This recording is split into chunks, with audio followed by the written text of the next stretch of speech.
మొన్నటి రోజు ఏదైతే కాళేశ్వరం ప్రాజెక్ట్ మీద బీసీ ఘోష్ కమిషన్ చేసినటువంటి విచారణ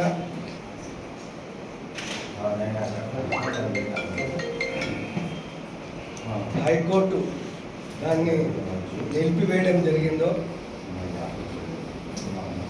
ఇది కాంగ్రెస్ పార్టీకి ఒక చెప్పబెట్టి ఏదైతే బీఆర్ఎస్ ప్రభుత్వం వచ్చిన తర్వాత తెలంగాణకు ప్రాణాధార జీవాధార మరి తెలంగాణ ప్రజలందరూ కూడా సాగునీరు కానీ త్రాగునీరు కానీ కట్టినటువంటి కాళేశ్వరం ప్రాజెక్టు దాంట్లో కాంగ్రెస్ ప్రభుత్వం వచ్చిన తర్వాత కాళేశ్వరంలో లక్షల కోట్లు దోచుకున్నారని వారి యొక్క వాదన.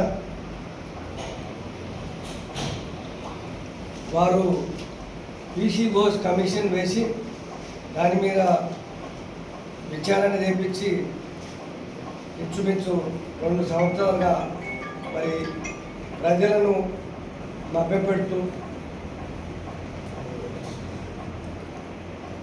కాళేశ్వరం కూళేశ్వరం అని ఇంచుమించు అది 85 పిల్లర్స్ ఉండగా ఆడ 2 పిల్లర్స్ మాత్రం క్రాక్ వచ్చింది.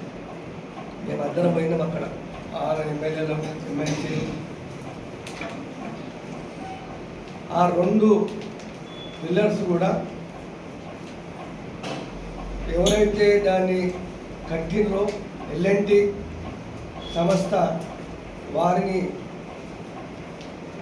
కూడా అడగటం, అది రిపేర్ చేయొచ్చు, దాన్ని తప్పకుండా చేసే తీరగలుగుతామని చెప్పడం అయినా ప్రభుత్వం పట్టించుకోకుండా బీఆర్ఎస్ ప్రభుత్వాన్ని పైన ఈ కాళేశ్వరం ప్రాజెక్టును వారు చెప్పడం జరిగింది.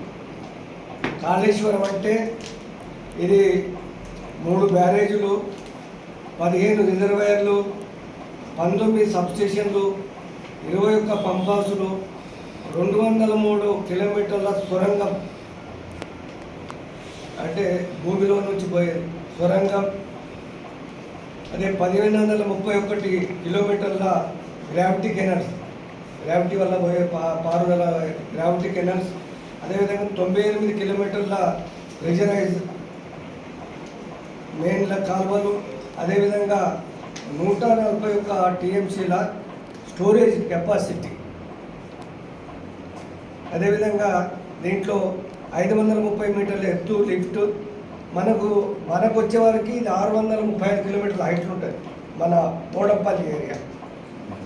అలాగే దీంట్లో 240 టీఎంసీ నీటి వినియోగం అంటే ఖాళీ దాంట్లో మరి ఈ 240 నీటి వినియోగం సాగు గురించి తాగు గురించి ఇది రైతులకు తెలంగాణకు మేలు చేసే ఈ లిఫ్ట్ ఇరిగేషన్ ప్రపంచంలోనే అతిపెద్ద లిఫ్ట్ ఇరిగేషన్. దీని ప్రపంచంలో అందరూ కూడా ఈ లిఫ్ట్ ఇరిగేషన్ మెచ్చుకోవడం జరిగింది, ప్రశంసించడం కూడా జరిగింది. అదేవిధంగా సెంట్రల్ గవర్నమెంట్ వాళ్ళు కూడా మరి ఏదైతే సిడబ్ల్యూసి ఉందో ఎన్టీఎస్సీ వాళ్ళందరూ కూడా చూడడం, గతంలో వాళ్ళ టీం చూడడం, వాళ్ళు కూడా ప్రశంసించడం. కానీ కాంగ్రెస్ ప్రభుత్వం మాత్రం ఈ కాళేశ్వరంకి 1,00,000 కోట్లు దోచుకున్నారనే కనబడుతుంది. కానీ దాంట్లో నీటి లభ్యత ప్రజలకు మేలు జరిగే విధంగా తాగునీరు సాగునీరు అనేది కూడా మరి వాళ్ళు గుర్తించలేకపోయారు. వాళ్ళ కళ్ళకు కాంగ్రెస్ వాళ్ళ కళ్ళకు మూతలు పడ్డాయి. ఏంటంటే ఇప్పుడు కూడా మరి ఏదైతే కొన్ని రంగనాయక సాగర్ కానీ, మల్లన్న సాగర్ కానీ, కొండపోచమ్మ కానీ వీటిని అన్నిటిని నింపడంతో ఈరోజు కూడా మరి కొంత ఏరియా సస్యశ్యామలం ఉంది.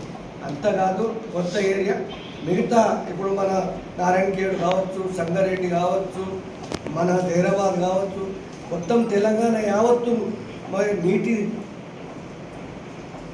గురించి రైతుల గురించి చేసినటువంటి ఈ కాళేశ్వరం ప్రాజెక్టు మరి గతంలో ఒక డీసీ ఘోష్ అనే కమిషన్ వేసి దాన్ని చెప్పడం, అది సెక్షన్ 152 1952 ప్రకారం సెక్షన్ బి కింద వారు చేయలేదు. ఎందుకంటే ఎవరైనా నిరాధారంగా ఏదైనా చేసినట్టుంటే వాళ్ళ యొక్క వాదన ఏంటి అని అడగవలసింది. ఎగ్జాంపుల్ మీరు కూడా పేపర్లు వేస్తారు, దాన్ని